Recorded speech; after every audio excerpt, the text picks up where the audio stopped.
আপনি হয়তো জীবনে উন্নতি আনতে চাইছেন, কিন্তু পারছেন না, কারণ কিছু অভ্যাস আপনাকে একটি নির্দিষ্ট জায়গায় আটকে রেখেছে। আপনার জন্য ভালো খবর হলো, জীবনে উন্নতি আনতে নিজেকে পাল্টে ফেলতে হবে না, বরং কিছু ছোট ছোট অভ্যাসকে বিদায় জানিয়ে ধীরে ধীরে জীবনে উন্নতি আনতে পারেন। প্রথমত, দেরি করা। হ্যাঁ বন্ধু, কম বেশি আমাদের সবার মধ্যে দেরি করার অভ্যাস আছে, তাই এখান থেকে বের হতে হবে। জীবনে পরিবর্তন আনার পথে সবচেয়ে বড় বাধা দেরি করার অভ্যাস।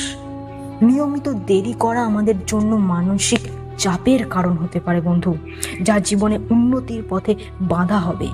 তাই নিজের কাজকে অগ্রাধিকার দেওয়ার চেষ্টা করুন।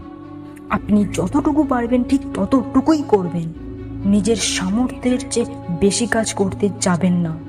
তাহলেই দেখবেন দেরি করার অভ্যাসটা ধীরে ধীরে বিদায় নিতে শুরু করেছে বন্ধু। দ্বিতীয়ত, নিজেকে নিয়ে নেতিবাচক চিন্তা। আমাদের আরেকটি বাজে অভ্যাস হলো নিজেদের সম্পর্কে নেতিবাচক ধারণা। যেমন, আমি এটা পারি না বা পারবো না, এটা খুব কঠিন, এই কাজটা আমার জন্য অসম্ভব, কেউ আমাকে গুরুত্ব দেবে না ইত্যাদি। এই ধরনের নেতিবাচক আত্ম আলোচনা আমাদের কেবল একটি দিকেই পরিচালিত করে, আর তা হলো হাল ছেড়ে দেওয়া। কিন্তু বন্ধু, হাল ছাড়লে আমরা ভালো কিছু কখনোই করতে পারবো না। সুতরাং আপনি যদি জীবনে উন্নতি আনতে চান, তাহলে নেতিবাচক ধারণাকে ইতিবাচকভাবে ভাবুন, নিজেকে বিশ্বাস করুন, নিজের আত্মবিশ্বাস ধরে রাখুন এবং ইতিবাচক মানসিকতা গড়ে তুলুন। তৃতীয়ত, ব্যর্থতাকে ভয় পাওয়া।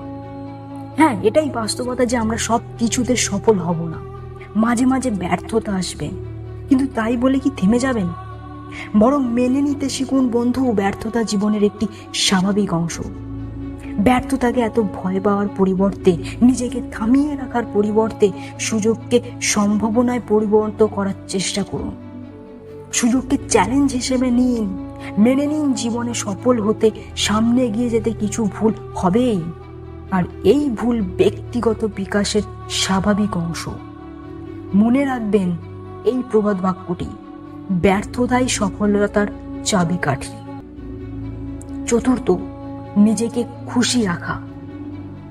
আমরা সবসময় অন্যকে খুশি রাখার চেষ্টা করি, সেটা ভালো গুণ নয়, কিন্তু আগে নিজের প্রয়োজনকে অগ্রাধিকার দিন।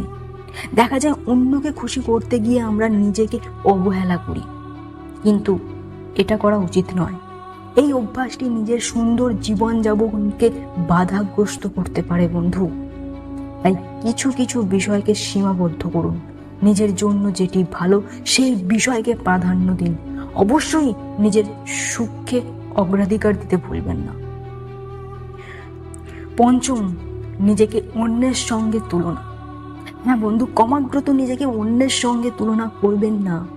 এই অভ্যাসটি নিজের আত্মসম্মান ও আত্মবিশ্বাসের জন্য মারাত্মক ক্ষতিকর। আমাদের প্রত্যেকের আলাদা কিছু শক্তি ও দুর্বলতা আছে, তাই নিজেকে কখনোই অন্যের সঙ্গে তুলনা করবেন না। এটি কোনো ভালো কাজ নয়। এর পরিবর্তে নিজের কাজে মনোনিবেশ করুন, নিজের ছোট বা বড় সব ধরনের অর্জনকে উদযাপন করুন। সহজ কথা হলো, নিজের অভিজ্ঞতা বৃদ্ধির জন্য চেষ্টা করুন এবং অন্যের সঙ্গে অপ্রয়োজনীয় তুলনা বাদ দিন। ষষ্ঠ, নিজের যত্ন নিন। হ্যাঁ বন্ধু, নিজেকে অবহেলা করার মধ্যে দুর্দান্ত কিছু নেই, বরং নিজের প্রতি অবহেলার অভ্যাস আপনাকে এগিয়ে যেতে বাধা দেবে। শুধু তাই নয়, অসুস্থ করে ফেলতেও পারে। তাই আজ থেকেই পরিবর্তন শুরু করুন এবং নিজের যত্ন নিন। সব কিছুর আগে নিজের শারীরিক ও মানসিক সুস্থতাকে অগ্রাধিকার দিন। সপ্তম এবং সর্বশেষ পয়েন্ট হলো অজুহাত দেখানো। হ্যাঁ বন্ধু, এটা আমাদের সবার মধ্যেই কমন জিনিস। আমরা সবাই অজুহাত খুঁজি বা অজুহাত তৈরি করি। এটি বেশ একটি খারাপ অভ্যাস। এই অভ্যাসকে আজই বিদায় জানান। অজুহাত তৈরি করা এমন একটি অভ্যাস যা আপনাকে দায়িত্ব নেওয়া থেকে বিরত রাখবে এবং আপনার উন্নতির পথে বাধা হয়ে দাঁড়াবে। সুতরাং অজুহাত দেয়া বন্ধ করুন এবং যা করণীয় তাই করুন। মানে হলো নিজের কাজ নিজেই করুন। সো বন্ধুরা, ভিডিওটা আমরা এখানেই শেষ করছি। ভিডিওটির মাধ্যমে যদি এতটুকু মোটিভেট ফিল করে থাকেন তাহলে অবশ্যই ভিডিওটিকে একটি লাইক এবং বাকি বন্ধুদের সাথে শেয়ার করতে ভুলবেন না। চ্যানেলে যদি নতুন হয়ে থাকেন তো অবশ্যই চ্যানেলটিকে সাবস্ক্রাইব করে তবেই যাবেন। ধন্যবাদ।